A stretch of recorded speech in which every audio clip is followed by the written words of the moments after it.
ஜெபம். அன்பின் பரலோக பிதாவே, உம்மை நன்றியோடு துதிக்கிறோம் அப்பா, ஸ்தோதரிக்கிறோம், நன்றி செலுத்துகிறோம். நன்றி ஆவியானவரே, உம்முடைய அன்புக்காக, கிருபைக்காக, இரக்கங்களுக்காக நன்றி செலுத்துகிறோம். உம்மை போற்றுகிறோம் அப்பா, உம்மை புகழுகிறோம், உம்மை வணங்குகிறோம் ராஜா. ஒருவருக்கே எங்கள் ஆராதனையை செலுத்துகிறோம். எங்களுக்கு என்ன என்ன தேவைகளோ எல்லாவற்றையும் சிலுவையில் செய்து முடித்திருக்கிறீர் ராஜா. இதை நாங்கள் அறிந்து கொள்ளும்போது, உம்மை நாங்கள் அறிந்து கொள்ளும்போது எங்கள் வாழ்வில் விடுதலையையும் மீட்பையும் நாங்கள் பெற்றுக்கொள்ளுகிறோம். பரிசுத்த ஆவியானவரே, சகல சத்தியத்திற்கு நேராக எங்களை வழி நடத்துகின்ற சத்திய ஆவியானவரே, வேதத்தின் இரகசியங்களை, மறைப்பொருட்களை எங்களுக்கு எளிமையாய் கற்றுக் கொடுக்கிறதற்காய் நன்றி. தடைகளை, மன கடினத்தை இயேசுவின் நாமத்தினாலே அப்புறப்படுத்துகிறேன். சத்தியத்தை அறிந்து கொள்ளக்கூடிய உணர்வுள்ள தாழ்மையுள்ள இருதயங்களை எங்கள் ஒவ்வொருவருக்கும் நீர் தருகிறதற்காய் நன்றி செலுத்துகிறேன். எங்கள் தேவைகளை, பலவீனங்களை, கண்ணீர்களை அறிந்திருக்கிறீர். வார்த்தையாக நீர் கடந்து வருகிறதற்காய் நன்றி செலுத்துகிறேன். நம்முடைய வார்த்தையை அற்புதங்களினாலும் அடையாளங்களினாலும் நீர் உறுதிப்படுத்துகிறதற்காய் நன்றி செலுத்துகிறேன். இயேசுவின் மூலம் ஜெபிக்கிறேன் நல்ல பிதாவே, ஆமேன். Price the Lord. ஹல்லேலூயா. நன்றி இயேசுவே. பரிசுத்த ஆவியானவரின் குரல். உலகத்தையே படைத்தவர் நமக்குள் இருக்கிறார்னு சொன்னால் அவருடைய குரல் எப்படி இருக்கும்? அவர் எப்படி பேசுவார்? அவர் எப்படி செயல்படுவார்? அவருடைய குரல் எப்படிப்பட்டதாக இருக்கும்னு சொல்லி சத்தியத்தின் அடிப்படையில் நம்ம பார்த்துக்கிட்டு இருக்கிறோம். சிலுவையில் நமக்கு ஒரு மிகப்பெரிய மீட்பு கொடுக்கப்பட்டிருக்கு, ஒரு பெரிய விடுதலை. பாவத்திலிருந்து நமக்கு மன்னிப்பு மட்டும் கொடுக்கப்படலை, அது ஒரு முக்கியமான ஒரு பகுதி தான். அதையும் தாண்டி நம்ம வாழ்க்கைக்கு தேவையான எல்லா பகுதிகளுக்குமான ஒரு மீட்பையும் வாழ்வையும் அவர் சிலுவையில் கொடுத்திருக்கிறார். கிருபையாக நமக்கு தேவ வாழ்வு கொடுக்கப்பட்டிருக்கு. இது நீங்கள் பரலோகத்தில் போய் தான் நீங்கள் பெற்றுக்கொள்ளணும்னு நினச்சிங்கன்னா சத்தியம் அப்படி சொல்லலை. எப்பொழுது நீங்கள் ரட்சிப்பை ஏற்றுக்கொண்டீங்களோ, பெற்றுக்கொண்டீங்களோ, அந்த நிமிடத்திலேயே இந்த உலகத்திலேயே உங்களுக்கு அந்த வாழ்வு என்ன செய்கிறது? ஆரம்பித்து விடுகிறது. ஒரு ஜெயம் கொள்ளும் ஒரு வாழ்வு, பிரச்சனைகளுக்கு மத்தியில் சமாதானம் நிறைந்த ஒரு வாழ்வு, இருள் நிறைந்த உலகத்தில் ஒரு ஒளியாக திகழக்கூடிய ஒரு வாழ்வு, நன்மை செய்ய திராணியுள்ள ஒரு வாழ்வு, எவ்வளவுதான் பிரச்சனைகளை எதிர்கொண்டாலும் சந்தோஷத்தோடு தைரியமாக எதிர்கொள்ளும் ஒரு வாழ்வு, சூழ்நிலைகளை மேற்கொள்ளக்கூடிய ஒரு வாழ்வு இந்த உலகத்துல நமக்கு அவர் என்ன செய்திருக்கிறார்? கொடுத்திருக்கிறார். இந்த ஜெயம் கொள்ளும் வாழ்வை விசுவாசத்தின் மூலமாக நாம பெற்றிருக்கிறோம். கிருபையும் அவருடையது, விசுவாசமும் யாருடையது தான்? அவருடையது தான்.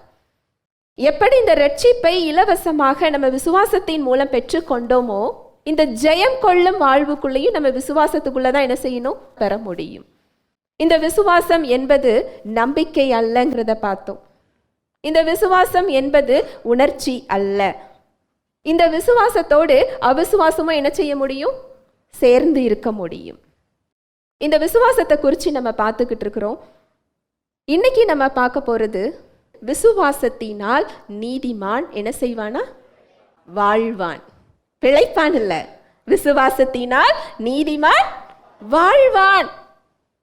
இந்த பிழைப்பான்ங்கிறதுக்கு ஆங்கில வார்த்தையில என்ன சொல்லப்பட்டிருக்கும்னா வாழ்வான்னு சொல்லப்பட்டிருக்கும். நீங்க ரெண்டும் ஒன்று தானேன்னு கேட்கலாம். இல்லை இல்லை, பிழைக்கிறது வேற, வாழ்றது வேற. பிழைக்கிறதற்கும் வாழ்றதுக்கும் என்ன வித்தியாசம் தெரியுமா? தப்பிச்சோம் பிழைச்சோன்னு சொல்லி ஒரு அனுபவத்துக்குள்ள போறது. வாழ்றது அப்படிங்கிறது அந்த இருக்கின்ற விஷயங்களை எடுத்து அனுபவிக்கிறது. அங்க ஏதேன் தோட்டத்துல அங்கு தேவன் மனிதனை படைக்கிறார், தன்னுடைய சாயல்ல படைக்கிறார். எல்லாவற்றையும் படைத்து நீ ஆண்டு அனுபவித்துக்கொள் அப்படின்னா அங்க வாழச் சொல்லுகிறார். அவர் பிழைக்க சொல்லல. ஒரு நோய்க்கு மத்தியில எனக்கு சுகம் வேணும் அப்படின்னு சொல்லி நிற்கும் அனுபவம் ஆதாமுக்கு கிடையாது. சாப்பாட்டு பிரச்சனை, எனக்கு பசிக்குது, எனக்கு சாப்பாடு வேணும்னு சொல்லி நிற்கின்ற அனுபவம் இல்லை. எனக்கு இந்த அடிமைத்தனத்திலிருந்து விடுதலை வேணும்னு சொல்ற அந்த அனுபவம் இல்லை. ஒவ்வொரு சூழ்நிலையிலையும் தேவனுடைய வாழ்வை பெற்றுக்கொண்டு நான் பிழைக்கணும்னு சொல்ற அனுபவம் அவருக்கு இல்லை. அவருடைய வாழ்வே அங்கு அவருக்கு என்ன செய்யப்பட்டிருந்தது? கொடுக்கப்பட்டிருந்தது. அதில் வாழும்படி அவர் அங்கு அழைக்கப்பட்டிருந்தார். கிறிஸ்துவுக்குள் இப்பொழுது நாமும் வாழும்படி என்ன செய்யப்பட்டிருக்கிறோம்? அழைக்கப்பட்டிருக்கிறோம். வாசிக்கலாம், ரோமர் 1:17. விசுவாசத்தினாலே நீதிமான் பிழைப்பான் என்று எழுதியிருக்கிறபடி விசுவாசத்தினால் உண்டாகும் தேவ நீதி விசுவாசத்திற்கென்று அந்த சுவிசேஷத்தினால் வெளிப்படுத்தப்படுகிறது. விசுவாசத்தினாலே நீதிமான் பிழைப்பான் அப்படிங்கிறது நான் சொன்ன மாதிரி ஆங்கிலத்தில் வாழ்வான் என்ன செய்யப்பட்டிருக்கு, சொல்லப்பட்டிருக்கு. மொழிபெயர்ப்பில் ஒரு சின்ன சின்ன மாற்றங்கள், அதுக்காக நான் தவறுன்னு என்ன செய்யலை, சொல்லலை. இந்த பிழைப்பான்கிற வார்த்தையை வாழ்வான் சொல்லி மற்ற மொழியாக்கங்கள்ல என்ன செய்யப்பட்டிருக்கு, சொல்லப்பட்டிருக்கு. விசுவாசத்தினாலே நீதிமான் வாழ்வான். எப்பேற்பட்ட வாழ்க்கையை நம்ம வாழ போறோம்? வசனம் சொல்லுது, நீதிமான் சிங்கத்தை போல தைரியமா என்ன செய்வானா, இருப்பான். தேவன் நமக்கு நியமித்திருக்கிற வாழ்க்கை பிரச்சனைகளை தைரியமாக எதிர்கொள்ளுகின்ற வாழ்க்கை. அந்த இயல்பு நமக்கு என்ன செய்யப்பட்டிருக்கு, கொடுக்கப்பட்டிருக்கு. தைரியமாய் இருப்பானா நீதிமான். எப்படி இருப்பானா? தைரியமாக. அதுதான் அவர் நமக்கு நியமித்திருக்கின்ற வாழ்க்கை. நம்ம விசுவாசத்தினால இந்த ஜீவனை என்ன செஞ்சிருக்கிறோம், பெற்றிருக்கிறோம். எந்த ஜீவனை பெற்றிருக்கிறோம்? தேவ ஜீவனை பெற்றிருக்கிறோம். திருடன் திருடவும் கொல்லவும் அழிக்கவும் வருகிறான், நானோ அவைகளுக்கு ஜீவன் உண்டாயிருக்கவும் அது பரிபூரணப்படவும் வந்தேன். இந்த பரிபூரணம் அப்படிங்கிறது எபிரேய மொழியில தேவ வாழ்வுன்னு சொல்லப்பட்டிருக்கு. இந்த பரிபூரணம்ங்கிறது எபிரேய மொழியில என்ன சொல்லப்பட்டிருக்கு, தேவ வாழ்வு. இந்த தேவ வாழ்வை நம்ம ரட்சிப்பின் மூலம் என்ன செஞ்சுக்கிறோம், பெற்றுக்கொள்றோம். நீங்க ரட்சிப்பை பெற்றுக்கொண்டிருந்தீங்கன்னா இந்த தேவ வாழ்வு உங்களுக்குள்ளதான் இருக்குது. இது ஆரம்ப அனுபவம். இந்த ஆரம்ப அனுபவத்தை எப்படி பெற்றிருக்கிறோம்? விசுவாசத்தின் மூலமாக. இன்னொரு அனுபவம் இருக்குது. விசுவாசத்தின் மூலமாக இந்த ஆரம்ப அனுபவத்தை நம்முடைய நடைமுறை அனுபவமாக மாற்றுகிறது. ஆரம்ப அனுபவமாக நமக்கு உள்ள இந்த ஜீவன் இருக்குது இல்லையா, தேவ வாழ்வு. இத நம்முடைய வாழ்க்கையில, நம்ம சூழ்நிலைகள்ல, நம்ம சரீரத்துல, நம்முடைய வாழ்க்கையில ஒவ்வொரு பகுதிகளையும் நம்முடைய அனுபவமாக மாற்றுறதும் எதுதான்? விசுவாசம்தான். அதுதான் வசனம் சொல்லுது, விசுவாசத்தினால் நீதிமான் வாழ்வான். ஹல்லேலூயா, பிரைஸ் தி லார்ட். நம்ம முன்னாடி 2 உலகம் இருக்குது. ஒரு உலகம் என்ன அப்படின்னா, உங்க கண்களால பார்க்கக்கூடிய ஒரு உலகம், நம்முடைய புலன்களால தொடர்பு கொள்ளக்கூடிய இந்த உலகம். இன்னொரு உலகம் இருக்கு, அது ஆவிக்குரிய உலகம். ஆவிக்குரிய உலகத்தை உங்க கண்களால பார்க்க முடியாது. அது நீங்க அவருடைய வார்த்தையை கொண்டுதான் என்ன செய்ய முடியும், பார்க்க முடியும். நீங்க உங்க மாம்ச கண்களால, உங்க உணர்வுகளால நீங்க உங்களை பார்க்கும் பொழுது நீங்க பரிசுத்தம் இல்லாமல் இருக்கலாம், நீங்க பாவியாக இருக்கலாம், ஒரு நோயாளியாக இருக்கலாம், ஒரு பலவீனமானவராக, ஒரு சாபத்திற்கு உட்பட்டவராக, உலகத்தால ஒதுக்கப்பட்டவராக இருக்கலாம் நீங்க. ஆனா நீங்க இயேசு கிறிஸ்துவை இரட்சகராக ஏற்றுக்கொண்டிருந்தீங்க அப்படின்னா, ஆவிக்குரிய உலகில் ஆவிக்குரிய கண்கள் மூலமாக நீங்க பார்க்கும் பொழுது தேவன் உங்களை அப்படி பார்க்கல. உங்களை விசேஷித்தமானவராக, உங்களை விசேஷித்தமானவளாக, சுகம் பெற்றவராக, பாவ விடுதலை பெற்றவராக, பரிசுத்தமானவராக, நீதிமானாக, கரைப்படாதவர்களாக அவர் என்ன செஞ்சிட்டு இருக்கிறாரா, பார்க்கிறார். இந்த 2 அனுபவமும் நீங்க தினமும் உங்களால பெற முடியும். எந்த கண்ணை வச்சு நீங்க பார்க்குறீங்கிறது தான். நம்முடைய மாம்ச கண்களால பார்க்கும் பொழுது அந்த பலவீனங்களை நம்முடைய அனுபவங்களாக நம்ம என்ன செஞ்சுக்கிறோம், பெற்றுக்கொள்றோம். அந்த பலவீனத்தை நீங்க நம்பி ஏற்றுக்கொண்டீங்கன்னா பலவீனத்தை நம்முடைய அனுபவமாக என்ன செய்வோம், பெற்றுக்கொள்ளுவோம். குறைவுகளையும் நம்மளை பார்க்கும்போது பரிசுத்தமா இல்லை, நான் பாவத்தில் இருக்கிறேன்னு நினைச்சு அதை ஏற்றுக்கொண்டீங்கன்னா பாவத்துக்கு அடிமையாக தான் நம்ம என்ன செய்யணும், இருக்கணும். ஆனா ஆவிக்குரிய கண்களால், ஆவிக்குரிய கண்கள்ங்கிறது வேற எதுவும் இல்லை, விசுவாசமே.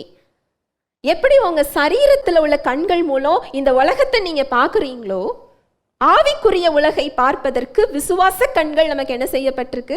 கொடுக்கப்பட்டிருக்கு. அவருடைய வார்த்தையில் அந்த விசுவாசம் இருக்கிறது. இதை நீங்க எந்த அளவுக்கு நீங்க கேட்குறீங்களோ, தியானிக்கிறீங்களோ, வாசிக்கிறீங்களோ, அதை புரிந்து கொள்றீங்களோ, அந்த வெளிப்பாடுகளை பெற்றுக்கொள்றீங்களோ, அந்த அளவுக்கு ஆவிக்குரிய கண்கள் உங்களுக்கு திறக்கப்படும். ஒரு பிரச்சனையை இந்த உலகத்தின்படி நம்ம என்ன செய்ய மாட்டோம்? பார்க்க மாட்டோம். அவருடைய வார்த்தையின்படி பார்க்க கற்றுக்கொள்ளுவோம். அவருடைய வார்த்தையின்படி நம்ம பார்க்கும் பொழுது, விசுவாசத்தின் மூலமாக பார்க்கும் பொழுது, அங்கு ஆவிக்குரிய உலகம் நிலைநிறுத்தப்படுகிறது. இந்த சாய்ஸ் ஒவ்வொருத்தர் கையிலையும் கொடுக்கப்பட்டிருக்கு. ஒவ்வொரு சூழ்நிலைகள்லையும் கொடுக்கப்பட்டிருக்கு. ஒவ்வொரு நேரத்திலையும் நீங்க எதை தேர்ந்தெடுக்க போறீங்க, இந்த சாய்ஸ் யார் கையில தான் கொடுக்கப்பட்டிருக்கு? நம்ம கையில தான். என்னோட மாம்ச கண்கள்னால நான் பார்க்கும் பொழுது, அதை நான் ஏற்றுக்கொள்ளும் பொழுது, அதை நான் நம்பும் பொழுது, அங்கு ஆதாமோடு நான் இணைக்கப்படுகிறேன். ஏன்னா அந்த ஆதாம் மூலமாக அந்த விதி என்ன செய்யப்பட்டாச்சு? இயக்கப்பட்டாச்சு. இந்த உலகத்துல பாவம் இருக்கிறது, நோய் இருக்கிறது, மரணம் இருக்கிறது. ஆனா இதை மேற்கொள்ளக்கூடிய அவருடைய ஜீவன் என்ற விதியை அவர் சிலுவையில் இயக்கிவிட்டிருக்கிறார். நீங்க விசுவாசத்தின் மூலமாக பார்க்கும் பொழுது அங்கு கிறிஸ்துவோடு நாம் இணைக்கப்படுகிறோம். விசுவாசத்தின் மூலமாக நீங்க பார்க்கும் பொழுது அந்த கிறிஸ்துவுக்குள்ளான அந்த வாழ்வு நமது அனுபவமாக மாறுகிறது. நான் சொல்றது புரியுதா? எதன் மூலம் நம்ம பார்க்கிறோமோ அதை தான் நம்ம நம்புவோம். எதை நம்புகிறோமோ அதை தான் நம்ம என்ன செய்வோம்? பெற்றுக்கொள்ளுவோம். நம்ம விசுவாசியா இருக்கலாம், இயேசு கிறிஸ்துவை இரட்சகராக ஏற்றுக்கொண்டவர்களா இருக்கலாம். ஆனா இந்த அனுபவம் தெரியல, இந்த சத்தியம் தெரியல அப்படின்னா உலகத்திற்கும் நமக்கும் வித்தியாசம் இருக்காது. அந்த நோயில எப்படி சுகம் பெறணும் நமக்கு என்ன செய்யாது? தெரியாது. அவர் கொடுத்திருக்கின்ற அந்த தேவ வாழ்வு நமக்குள்ளதான் இருக்கு. நம்ம பெறல, நாம் அதை அனுபவிக்கல, அதை நடைமுறைக்கு நமக்கு கொண்டு வர தெரியலங்கிறதற்காக நமக்குள்ள இல்லை என்று அர்த்தம் இல்லை. நாம் தேவனால் உண்டாக்கப்பட்டிருக்கிறோம். தேவனுடைய வித்தினால் நாம் என்ன செய்யப்பட்டிருக்கிறோம்? உருவாக்கப்பட்டிருக்கிறோம். என்றென்றைக்கும் அழியாததும் மாசு மறுவற்றதுமான தேவ வித்தினால் மறுபடியும் நாம் என்ன செய்யப்பட்டிருக்கிறோம்? ஜெனிப்பிக்கப்பட்டிருக்கிறோம். உலக பிரகாரமா ஒரு மா விதைய போட்டா என்ன முளைக்கும்? மாமரம். ஒரு பலாக்கொட்டையை போட்டீங்கன்னா பலாமரம். தேவ வித்துனால முளைச்சது மட்டும் எப்படி இந்த உலகத்தின் கட்டுகளோடு இருக்கும்? தேவ வித்தினால் பிறப்பதெல்லாம் தேவனுடைய வாழ்வை பெற்றிருக்கும். ஹல்லேலூயா, பிரைஸ் தி லார்ட். தேவ வித்தினால் பிறப்பதெல்லாம் உலகத்தை என்ன செய்யும்? ஜெயிக்கும். அது ஆவிக்குரிய அனுபவமாக உள்ள இருக்கு. நீங்க இந்த விசுவாசத்தின் மூலம்தான் அதை நடைமுறை அனுபவத்துக்கு நீங்க என்ன செய்ய முடியும்? கொண்டு வர முடியும். உங்க விசுவாச கண்களால பார்ப்பதன் மூலமாக அது நடைமுறைக்கு அந்த வெற்றியை நீங்க பார்க்க முடியும். நடைமுறைக்கு அந்த வாழ்வை நீங்க பார்க்க முடியும். நடைமுறைக்கு அந்த சுகத்தை நீங்க என்ன செய்ய முடியும்? பெற்றுக்கொள்ள முடியும். ரொம்ப எளிமையாக அவர் கொடுத்திருக்கிறார். இது கஷ்டம்லாம் கிடையாது. நீங்க நினைக்கலாம் ஜெயம் கொள்ளும் வாழ்வுனா ஏதாவது ஒரு பகுதியில நான் ஜெயம் கொள்றது, ஏதாவது ஒரு பகுதியில அவருடைய வல்லமையை பார்க்கறது அப்படி நீங்க நினைச்சீங்கன்னா இல்லை இல்லை. தினம் தினம் அந்த அனுபவத்தில் நாம் வாழ அழைக்கப்பட்டிருக்கிறோம். தினம் தினம் ஜெயம் கொள்ளும் வாழ்வுனா என்ன? நான் நல்லா தான் இருக்கிறேன், சுகத்தோட தான் இருக்கிறேன், நல்ல வசதியா தான் நான் இருக்கிறேன் நினைச்சீங்கன்னா உங்களுடைய மெஷர்மெண்ட்டை உலக அளவின்படி வைக்காதீங்க. நம்மளோட அளவுகோல் எதன்படி நம்ம வைக்கிறோம்? அவருடைய வார்த்தை தான் நமது அளவுகோல். ஒருத்தங்களை உங்களுக்கு மன்னிக்க முடியல, ஒருத்தங்க மேல உள்ள கசப்பு உங்களால் அவங்க கிட்ட போய் ரீஸ்டோர் ஆக முடியல, ஒப்புரவாக முடியல அப்படின்னு சொன்னா நான் இன்னும் அங்கு ஜெயம் கொள்ளும் அனுபவத்தை பெறவில்லை. நான் சொல்றது புரியுதா? ஏன்னா என்னோட இயல்பு எப்படி கொடுக்கப்பட்டிருக்கு?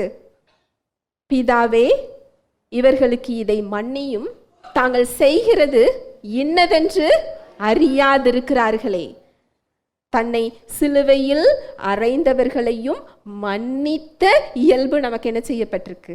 கொடுக்கப்பட்டிருக்கு. இந்த பகுதியில் நம்ம ஜெயம் கொள்ள வேண்டியது இருக்கு. இந்த பகுதியில் நம்ம ஒரு குறைவான வாழ்வை வாழ்ந்து கொண்டிருக்கிறோம். இந்த பகுதியில் அந்த தேவ வாழ்வுன்னு என்ன செய்யல? வெளிப்படலை. நீங்க உங்களுக்குள்ள தேவ வாழ்வு இருக்குங்கிறத தெரிந்து கொண்டீங்கன்னு சொன்னா தைரியமா நீங்க போகலாம். ஏன்னா முந்தி நமக்கு அந்த பலம் கிடையாது. மன்னிக்கிற பலம் நமக்கு என்ன செய்யாது? கிடையாது. அரவணைக்கிற பலம் கிடையாது. எதிரிகளை நேசிக்கின்ற பலம் கிடையாது. இப்பொழுதோ அந்த பலம் நமக்கு என்ன செய்யப்பட்டிருக்கு? கொடுக்கப்பட்டிருக்கு. யாரா இருந்தாலும் உங்களால அணைக்க என்ன செய்ய முடியும்? முடியும். இது ரொம்ப ஒரு நல்ல அனுபவம். நான் ரொம்ப சென்சிட்டிவான பொண்ணு. அப்படின்னா ஒரு சின்ன விஷயம்னா கூட என்னால் அடக்கி வைக்க தெரியாது. நான் அடக்கணும்னு நினச்சாலும் என் கண் என்ன செய்யாது?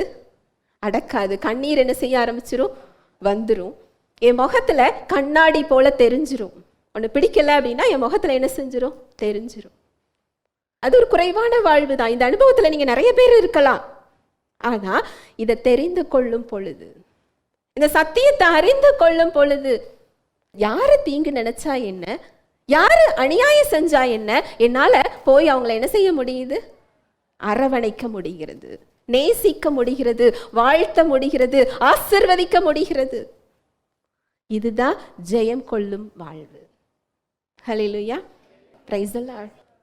நோய்க்கு மத்தியில சுகம் நமக்கு கொடுக்கப்பட்டிருக்கு. உங்களுக்கு ஒரு கோபத்தை மேற்கொள்ள தெரியாம இருக்கலாம். முந்தி நமக்கு அந்த பலம் இல்லாம இருக்கலாம். ஆனா இப்பொழுதோ ரட்சிப்பை நான் பெற்றிருக்கிறேன். கிறிஸ்து கோபப்படுவாரா? இல்ல. தன்னை போல் பிறரையும் அவர் என்ன செஞ்சாரு? நேசித்தார். கிறிஸ்துவின் இயல்பு அது இல்லை. ஒரு சின்ன ஒரு இண்டிகேஷன் தான். நம்மளோட எந்தெந்த இடத்துல தேவ வாழ்வை நான் வெளிப்படுத்தணும்னு நீங்க நினைச்சீங்கன்னா கிறிஸ்துவின் வாழ்வு தான் அந்த வாழ்வு. இதுல கிறிஸ்து எவ்விதம் இருந்தார், கிறிஸ்து என்ன செய்தார், இந்த இடத்துல இயேசு கிறிஸ்து இருந்தால் எப்படிப்பட்ட வாழ்வை வாழுவார், அந்த வாழ்வை நான் வாழ்கிறேனா, அதுதான் நம்முடைய அடையாளமே தவிர உலகம் இல்லை. உலகம் ஒரு பதவியை கொடுத்திருக்கலாம், உலகம் ஒரு அந்தஸ்தை கொடுத்திருக்கலாம், உலகம் ஒரு பேரை அது கொடுத்திருந்திருக்கலாம். நான் நல்லா இருக்கிறேன் அப்படிங்கிறதோட அளவு அது கிடையாது. பவுல் இருக்கிறார் இல்லையா, அவர் என்ன செஞ்சார் தெரியுமா? அவர் ஒரு பரிசேயர்.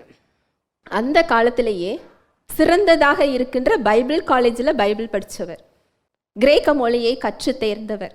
இன்னும் சொல்ல போனால் அவர் வீட்டில் நிறையா அவர் சர்டிஃபிகேட் எல்லாம் ஃப்ரேம் பண்ணி அவர் என்ன செய்யலாம்? போடலாம்.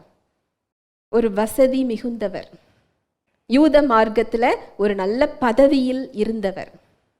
உலக பிரகாரமா அவருக்கு என்ன குறை? சமுதாயத்தின்படி எல்லா அந்தஸ்தையும் அவர் பெற்றவர். உலக பிரகாரமா அவர்கிட்ட எந்த குறையும் என்ன செய்யல? இல்லை. ஆனாலும் கிறிஸ்துவை அறிகிற அறிவின் மேன்மைக்காக எல்லாவற்றையும் குப்பைன்னு என்ன செஞ்சாரா?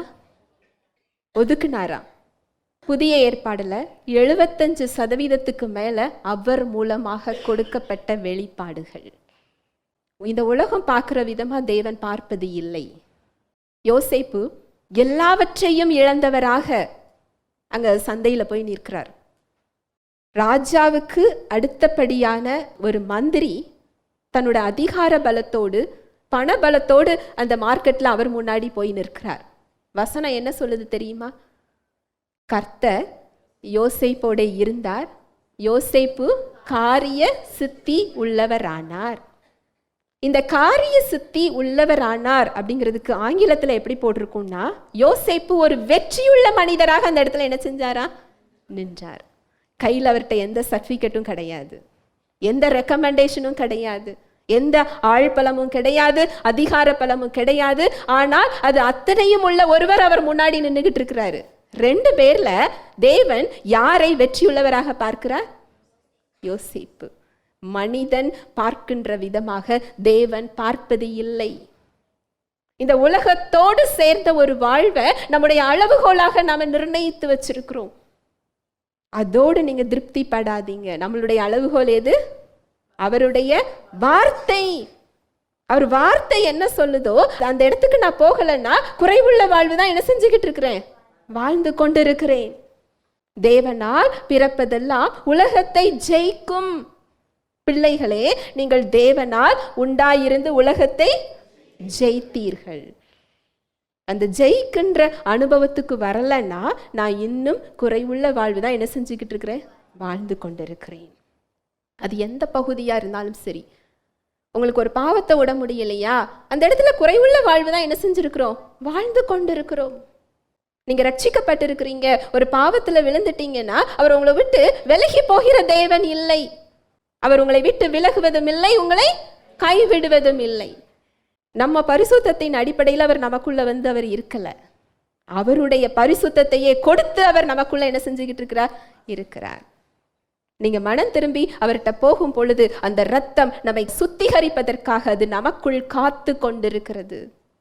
அந்த அனுபவத்துக்குள்ள மறுபடியும் போய் அவருடைய உறவுல நம்ம கை கோர்க்கிறதற்காக, நம்மை தூக்கி மீட்டெடுப்பதற்காக, நம்முடைய சிந்தையையும் சரீரத்தையும் செயல்களையும் வாழ்வையும் கழுவுவதற்காக அந்த ரத்தம் என்ன செஞ்சுக்கிட்டு இருக்கு, காத்து கொண்டிருக்கிறது. கிறிஸ்துவ வாழ்க்கை லேசான வாழ்வு இல்லை, அது ஒரு சாதாரண வாழ்வு இல்லை, அது ஒரு அசாதாரணமான வாழ்வு. அட்வென்ச்சர்னு சொல்லுவோம் இல்லையா, அதாவது வித்தியாசமா வீர தீரமா செய்யற ஒரு செயல் அட்வென்ச்சர்னு சொல்லுவாங்க. கிறிஸ்துவ வாழ்க்கை இந்த செயல்களால் நிறைந்த வாழ்க்கை. தினம் தினம் அங்கு அதிசயங்களையும் அற்புதங்களையும் நாம் எதிர்பார்க்கின்ற வாழ்க்கை. ஏன்னா நம்ம மூலமா வெளிப்படக்கூடிய வாழ்வு என்ன வாழ்வு, தேவ வாழ்வு. சீஷர்கள் ஏசு கிறிஸ்து கிட்ட வராங்க, ஒரு மீட்டிங் 3 நாள் நடக்குது, சாப்பாடு இல்லை, 5 அப்பம் 2 மீன். ஏசு கிறிஸ்துவுக்கு அந்த மக்களை அப்படியே அனுப்பிவிட என்ன இல்லை, மனசு இல்லை. எப்படிப்பட்ட தெய்வம் பாருங்களேன், அப்படியே அனுப்புறதுக்கு அவருக்கு என்ன இல்லை, மனசு இல்லை. என்னுடைய பிள்ளைகள் சோர்ந்து போவார்களே. அவர் ஆவிக்கு மட்டும் உணவு கொடுக்கிற தேவன் இல்லை, நம்முடைய சரீரத்துக்கும் அவர் உணவளிக்கிற தேவன். அவருக்கு அங்க அற்புதம் செய்யணும்னு ஆசை. சீஷர்கள்ட்ட கேட்கிறார், உங்ககிட்ட என்ன இருக்கு? பிலிப் என்ன செய்யறாரு, அவருடைய பர்ஸை திறந்து பார்க்கிறாரு, உள்ள என்ன இல்லை, பணம், கொஞ்சமா பணம். இந்த பணத்துக்கு நான் எங்க போய் வாங்க முடியும்? பக்கத்துல நிக்கிறவர் அவர் இன்னும் என்ன செய்யல, அறிந்து கொள்ளல. ஒரு 5 அப்பம் 2 மீன் வருது. அங்கு இயற்கைக்கு அப்பாற்பட்ட ஒரு வல்லமை. 12 கூடை நிறைய மீதம் எடுத்தார்களாம். இந்த அனுபவம் நம்ம வாழ்க்கையில நடைபெறணும்னு அவர் விரும்புகிறார். உங்களுடைய கையின் பிரயாசங்களை நீங்க மீதம் எடுக்க முடியும். அங்க குறைவுகள் நிறைவாக்கப்படும். உங்க மூலமாக உங்களை சுற்றி இருக்கிற ஜனங்கள் ஆசீர்வதிக்கப்படுவார்கள். அவரை அறியாத ஜனங்கள் எப்படி ஆசீர்வாதத்தை பெறுவாங்க? உங்க மூலமாகவும் ஏன் மூலமாகவும். உங்க மூலமாக அந்த தேவ வாழ்வு வெளிப்படும் போதுதான் இருள் ஒளியாக என்ன செய்யும், மாறும். கெட்டு போனது கெட்டு போகாமல் அங்க வந்து பாதுகாக்கப்படும். தேவ வாழ்வுல தான் அதை பாதுகாக்கக்கூடிய வல்லமை இருக்கிறது. நீதிமான் விசுவாசத்தால் என்ன செய்வானா, வாழ்வான். நம்ம வாழ்கிறதற்காக உருவாக்கப்பட்டிருக்கிறோம், பிழைக்கிறதுக்காக என்ன செய்யப்படல, உருவாக்கப்படல. இந்த சத்தியத்தை நீங்க தெரிஞ்சுக்கிட்டீங்க அப்படின்னு சொன்னா உங்க வாழ்க்கையில எல்லா பகுதிகளிலையும் நீங்க வாழுகின்ற ஒரு அனுபவத்தை என்ன செய்ய முடியும், பெற முடியும். இன்னைக்கு நான் சாட்சி சொல்றேன். ஒரு சகோதரி சில மாதங்களுக்கு முன்பதாக ஒரு பேஷண்ட்ட நான் ப்ரேயர் பண்ணும் பொழுது, பக்கத்தில் அவங்க ஹாஸ்பிட்டலில் இருந்திருக்காங்க. அவங்க ரட்சிக்கப்பட்டவங்க தான், ஆனால் இந்த சத்தியம் அவங்களுக்கு என்ன செய்யாது, தெரியாது. அவங்க அம்மா டாக்டரால் கைவிடப்பட்ட ஒரு நிலைமையில் அவங்க இருந்தாங்க. அது கொல்லக்கூடிய ஒரு கிருமியினால் அவங்க சரீரம் பாதிக்கப்பட்டிருந்தது. அவங்க நுரையீரல் முழுவதுமாக பாதிக்கப்பட்டிருந்தது. நான் ஜெபிக்கிறத பார்த்துட்டு இந்த சகோதரிகிட்ட நான் பேச முடியுமான்னு கேட்டு என்கிட்ட ஃபோனில் பேசினாங்க. நான் சுவிசேஷத்தை சொல்லி கொடுத்தேன். நீங்கள் ரட்சிக்கப்பட்டிருக்கலாம், நீங்கள் அவரோட நல்ல உறவில் இருக்கலாம், ஆனால் அவர் சுகம் கொடுத்துருக்கிறாருங்கிற சத்தியம் தெரியலைன்னா உங்களால் அந்த இடத்துல சுகத்தை என்ன செய்ய முடியாது, பார்க்க முடியாது. ஆனால் அவங்கக்கிட்ட ஒரு தாழ்மை இருந்தது. தாழ்மையாக அதை ஏற்றுக்கிட்டாங்க. எனக்காக, எங்கள் அம்மாவுக்காக ஜெபிக்கிறீங்களா அப்படின்னாங்க. முதல்ல நீங்கள் சத்தியத்தை கேளுங்க, அதுக்கப்புறம் நான் என்ன செய்கிறேன், ஜெபிக்கிறேன். 2 சத்தியத்தை அனுப்பிவிட்டேன். இயேசுவின் தழும்புகளால் நீங்கள் குணமானீர்கள். பயமும் விசுவாசமும் ஒரே இடத்தில் செயல்பட முடியாது. இதை கேட்டுட்டு என்னை கூப்பிட்டாங்க. இயேசுவின் நாமத்தினால ஒரு அத்தாரிட்டி ப்ரேயர் செஞ்சு விட்டேன். விசுவாச வார்த்தைகளை பேசுங்க. இயேசுவின் வாழ்வு எங்க அம்மாவுடைய நுரையீரலுக்குள் செயல்படுகிறது. இயேசுவின் தழும்புகளால் எங்க அம்மா என்ன செஞ்சிட்டாங்க? சுகமாயிட்டாங்க. இதை சொல்லுங்க. நாளைக்கு அந்த மாற்றத்தை நீங்க பார்க்க முடியும். மறுநாள் 11 மணிக்கு டாக்டர் வந்துட்டு போன பிறகு என்னை கூப்பிட்டாங்க. எந்த மாற்றத்தையும் நான் பார்க்கலையே. அவங்க ஒரு நர்ஸ். அவங்க விசுவாசித்தாலும் அந்த மெடிக்கலி அங்கே என்ன நடக்குங்கிறது அவங்களுக்கு என்ன செய்யும்? அவங்க படித்து வச்சுருந்தாங்க. அப்போ நான் அத்தி மரத்தை குறித்து அவங்களுக்கு நான் கற்றுக் கொடுத்தேன். ஏசு கிறிஸ்து அங்கு அத்தி மரத்திடம் அவர் பேசுகிறார். வேர் உடனே பட்டு போயிற்று, ஆனால் வெளியில் தெரிகிறதுக்கு என்னாச்சு? மறுநாள் ஆச்சுது. நேற்று இயேசுவின் நாமத்தினாலே நேற்று நம்ம அதிகார ஜெபம் செய்யும் பொழுதே உங்கள் அம்மாவோட சரீரத்தில் உள்ள நோய் கிருமிகள் என்ன செஞ்சிட்டு? பட்டு போயிற்று. நீங்கள் அந்த விசுவாசத்துக்குள்ளே வரும்போது அந்த சுகம் என்ன செய்யும்? வெளிப்படும். அங்கே டாக்டருடைய ரிப்போர்ட் அங்கே இங்கே அலைச்சல்ல அவங்களால கேட்க முடியலை. அங்கே பார்க்குறதையே அவங்க பார்த்துக்கிட்டே இருந்தாங்க. ஒரு 2-3 நாள் கழித்து மறுபடியும் கிறிஸ்துவுக்குள் நான் யார் அப்படிங்கிற சத்தியத்தை அனுப்பி இன்னைக்கு நீ இதை கண்டிப்பாக கேட்கணும்னு சொல்லி கேட்க வச்சோம். அதை அவங்க 2-3 தடவை உட்காந்து கேட்ட பிறகுதான் கிறிஸ்துவுக்குள் எனக்கு என்ன கொடுக்கப்பட்டிருக்குங்கிறது அவங்களுக்கு என்ன செஞ்சுது? புரிஞ்சுது. அவர் எனக்கு இவ்வளவு கொடுத்திருந்தால் எங்கள் அம்மா இந்த இடத்துல இருக்க வேண்டியது இல்லையே. அந்த விசுவாசத்துக்குள்ள அவங்க வராங்க. மறுநாள் ரிப்போர்ட் மாறிட்டு அவங்க அம்மா சுகத்தை என்ன செஞ்சிட்டாங்க? பெற்றுக்கொண்டாங்க. அங்கே என்ன நடந்தது அப்படின்னா, முதல் நாள் ஜெபிக்கும் போதே அந்த கிருமி என்ன செஞ்சுட்டு? செத்து போயிட்டு. ஆனால் அந்த ஜீவன் எப்போ வெளிப்பட்டதுன்னா, இவங்க அந்த விசுவாசத்துக்குள்ளே வரும்போது தான் அங்கே ஜீவன் என்ன செய்யுது? வெளிப்படுகிறது. இதோட சாட்சி முடியலை. அந்த சகோதரிக்கு கிட்டத்தட்ட 40 வயசு இருக்கும். அவங்களுக்கு குழந்தை பாக்கியத்துக்காக அவங்க காத்துக்கிட்டு இருந்தாங்க. அவங்களோட கருமுட்டை வளர்ச்சி இல்லைன்னு சொல்லி ட்ரீட்மெண்ட்டில் தான் அவங்க குழந்தைக்காக என்ன செஞ்சிட்டு இருந்தாங்க? காத்துக்கிட்டு இருந்தாங்க. அவங்க ஏற்கனவே ஒரு நர்ஸுங்கிறதுனால அவங்க அம்மாவோட கண்டிஷன் பிழைக்கிறதுக்கு வாய்ப்பே கிடையாது. இந்த சூழ்நிலையில் அவரது வல்லமை என்னோட அம்மாவுக்கு சுகத்தை கொடுக்க முடியும் என்றால் என்னோட கர்ப்பத்துக்கும் அதை என்ன செய்ய முடியும்? கொடுக்க முடியும். அந்த ஒரு நிச்சயம் அந்த சகோதரிக்கு. அவங்க நம்ம நாடு இல்லை, வெளிநாடு. அவங்க கணவர் வெளிநாட்டவர். அவங்க கணவருக்கு ஒரு பிரச்சனை, ஆன்சியைட்டி ப்ராப்ளம் சொல்லி ஒரு ப்ராப்ளம். கண்ணை மூடுனா அவருக்கு பாம்பா வருது, தூக்கம் வரல அப்படின்னு சொல்லி ஒரு பயத்தில் அந்த சகோதரன் இருந்தார். அந்த சகோதரனுக்கு சுவிசேஷத்தை சொல்லி கொடுத்தோம். சுவிசேஷத்தை சொல்லும் பொழுது அவரும் ஒரு தாழ்மையான ஒரு இருதயம். சுவிசேஷத்தை கேட்ட உடனே அவர் சொன்னது என்ன அப்படின்னா, ஏசு கிறிஸ்து எல்லாத்தையுமே சுமந்துக்கிட்டாரு, விடுதலை கொடுத்துருக்கிறாருன்னா எனக்கு ஏன் இந்த பிரச்சனை இருக்கு? நான் ஏன் இன்னும் அந்த விடுதலையை பார்க்கல? இன்னைக்கு எடுத்த இந்த சத்தியம்தான். இதை நீங்கள் விசுவாசித்து ஏற்றுக்கொள்ளும் போது அந்த சுகத்தை நீங்கள் என்ன செய்ய முடியும்? பெற்றுக்கொள்ள முடியும். இதை நீங்கள் விசுவாசிக்க அந்த விடுதலை உங்கள் சரீரத்தில் என்ன செய்யும்? வெளிப்படும். நீங்கள் ரட்சிப்பை ஏற்றுக்கொள்கிறீங்களா? நிச்சயமாக நான் இயேசு கிறிஸ்துவை என்ன செஞ்சுக்கிறேன்? ஏற்றுக்கொள்ளுகிறேன்.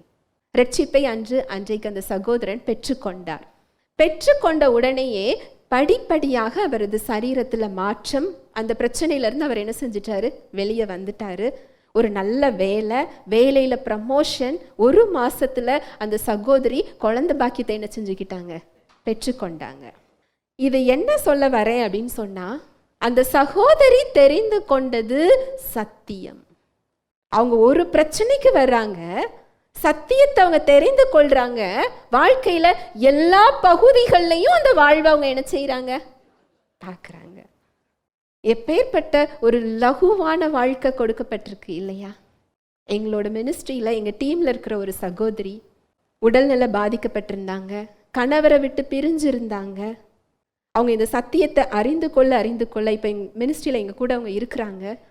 சுகத்தை அவங்க பார்த்தாங்க. பொருளாதார பிரச்சனையில் விடுதலையை பார்த்தாங்க. கணவரோடு அவங்க சேர்ந்தாங்க. இன்னைக்கு அவங்க குழந்தை உண்டாகி இருக்கிறாங்க.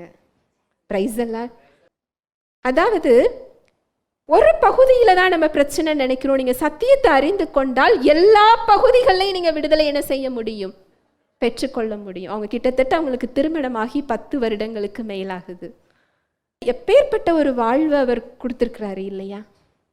மேற்கொள்ளும் வாழ்வு, ஜெயம் கொள்ளும் வாழ்வு, சமாதான நிறைஞ்ச ஒரு வாழ்வு, பிரச்சனைகளை தைரியமாக எதிர்கொள்ளுகின்ற ஒரு வாழ்வு. விசுவாசத்தினால் நீதிமான் என்ன செய்வான்? வாழ்வான். வாழும்படி நாம் என்ன செய்யப்பட்டிருக்கிறோம்? அழைக்கப்பட்டிருக்கிறோம். ஹல்லேலூயா. Praise the Lord. ஜெபிக்கலாம். அன்பின் தகப்பனே, உம்மை நன்றியோடு துதிக்கிறோம் அப்பா. உம்முடைய கிருபைக்காக நன்றி அப்பா. உம்முடைய தயவு, உம்முடைய இரக்கத்திற்காக நன்றி செலுத்துகிறோம். வார்த்தையின் மூலம் நீர் எங்களோடு பேசினீர் அப்பா. உம்முடைய தயவுள்ள வார்த்தைக்காக நன்றி அப்பா. எங்களை உயிர்ப்பிக்கிற, எங்களை ஆற்றுகிற, தேற்றுகிற உம்முடைய வார்த்தைக்காக நன்றி செலுத்துகிறோம். கிருபையின் வார்த்தைகளுக்காக நன்றி செலுத்துகிறோம். கிறிஸ்துவின் மூலம் எங்களுக்கு மிகப்பெரிய மீட்பையும் விடுதலையையும் நீர் கொடுத்திருக்கிறீரப்பா. கிறிஸ்துவுக்குள் நாங்கள் யார் என்பதை எங்களுக்கு நீர் கற்றுக் கொடுத்து கொண்டிருக்கிறீர். உம்முடைய அன்பை நீர் வெளிப்படுத்தி கொண்டிருக்கிறீர். நாங்கள் மாற வேண்டிய இடங்களை சுட்டி காண்பித்து கொண்டிருக்கிறீர். உம்முடைய வார்த்தை எங்களை பலப்படுத்துகிறது, ஆற்றுகிறது, தேற்றுகிறது, சரி செய்கிறது, வழி நடத்துகிறது. எங்களோடு கூட பேசி கொண்டிருக்கிறீர். நாங்கள் தனியாக இல்லை. உலகத்தை படைத்தவர் எங்களுக்குள் இருக்கிறீர். உம்முடைய வார்த்தை எங்களுடைய கால்களுக்கு தீபமும் பாதைக்கு வெளிச்சமுமாய் இருக்கிறது. எங்களை பலப்படுத்துகிறீர். உள்ளங்கையில் ஏந்தி வைத்திருக்கிறீர். நன்றி செலுத்துகிறோம் அப்பா. நாங்கள் மாற வேண்டிய இடங்களை உம்மிடத்தில் ஒப்பு கொடுக்கிறோம். உமக்கு நாங்கள் கீழ்ப்படுகிறோம். எங்களை உம்முடைய கரத்தில் ஒப்பு கொடுக்கிறோம். தடைகளை நீக்கி போடுகிற ஜெயகிறிஸ்து எங்கள் முன் செல்கிறதற்காக நன்றி. வந்திருக்கிற ஒவ்வொருவருடைய கரத்தில் தருகிறேன். வாழ்நாள் எல்லாம் நன்மையும் கிருபையும் அவர்களை பின்தொடர்கிறதற்காய் நன்றி. தேவ அன்பு, தெய்வ வாழ்வு, தெய்வ சமாதானம், தெய்வ சுகம் ஒவ்வொருவரது இருதயத்தையும் சிந்தனையும் கிறிஸ்து இயேசுவுக்குள்ளாய் காத்து கொள்கிறதற்காய் நன்றி. இயேசுவின் நாமத்தினாலே ஒவ்வொருவரையும் ஆசீர்வதிக்கிறேன். விதைக்கப்பட்ட ஒவ்வொரு வார்த்தையும் நல்ல நிலத்தில் விதைக்கப்பட்ட விதையாக 1 30 60 100 கனி கொடுக்கின்ற நல்ல நிலங்களாக மாறக்கூடிய உடைய கிருபைக்காய் நான் நன்றி செலுத்துகிறேன். இயேசுவின் மூலம் ஜெபிக்கிறேன் நல்ல பிதாவே. ஆமென்.